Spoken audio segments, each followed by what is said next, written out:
We're going to do a quick intro to forces. You should have already watched the video on free body diagrams from the other YouTube channel. And we're just going to do a quick intro on the force of gravity and net force. So the force of gravity is the force that Earth exerts on an object, and it always has the direction down, right? Because the Earth pulls the objects toward it, so from where we're standing, that's usually down.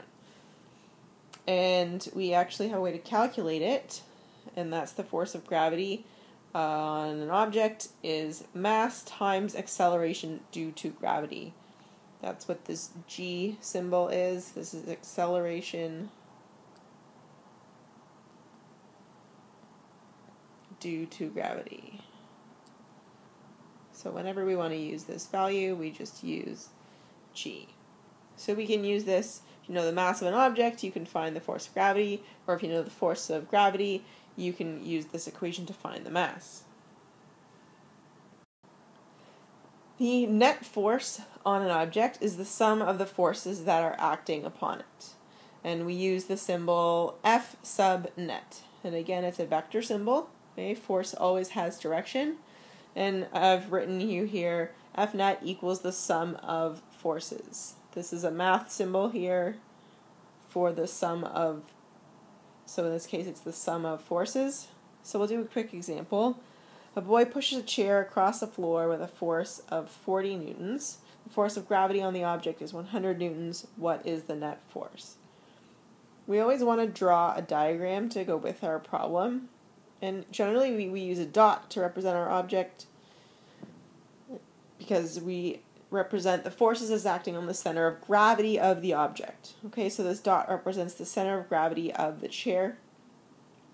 And let's say the boy is pushing it this way. So that's our applied force. And there's got to be a force of gravity on it because we're assuming this is happening somewhere where there is gravity, such as Earth. Plus we're told there is gravity in the question. And since the chair sits on the floor, that means there's also a normal force, right? The floor is pushing up on the chair. The chair is not falling. It has a force pushing up on it. So our given and requireds here have to do with what's on our diagram. So we know that the force of gravity is 100 newtons. And since we've drawn the diagram and given direction, we technically don't need to include the directions in here. We'll just use positives and negatives.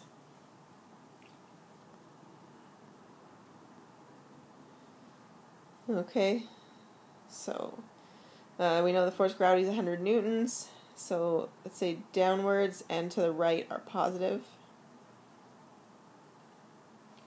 And if we were looking at the actual motion, the acceleration is also going to the right because that's the direction the chair is being pushed in.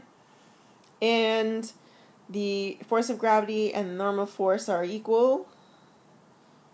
So we also know that Fn is 100, and since that's up, it'll be negative 100. And the applied force is to the right by 40 newtons, and we're looking for F net. So F net is the sum of the forces. Oops.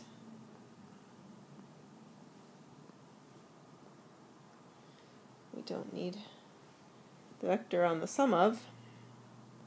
So that's Fg plus Fn plus the applied force, and force of gravity and normal are the two that are in the y direction, and they're also equal and opposite, so we don't have to worry about that right now. Since they're equal and opposite, the sum equals 0. And then we've got applied force in the x direction, so all we're left with is Fa. So the sum of the forces is whatever the applied force is. So in this case, it's 100 newtons. We're just going to say to the right. Or sorry, it's not 100 newtons. That would be 40 newtons.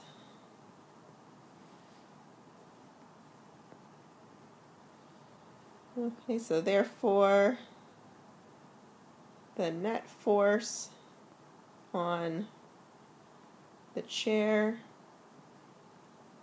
is 40 newtons to the right. And just a quick view for you, there are 4 fundamental forces that govern the universe, and they are gravitational, electromagnetic, strong nuclear, and weak nuclear. And you can read a little bit about these on page 121 of your textbook.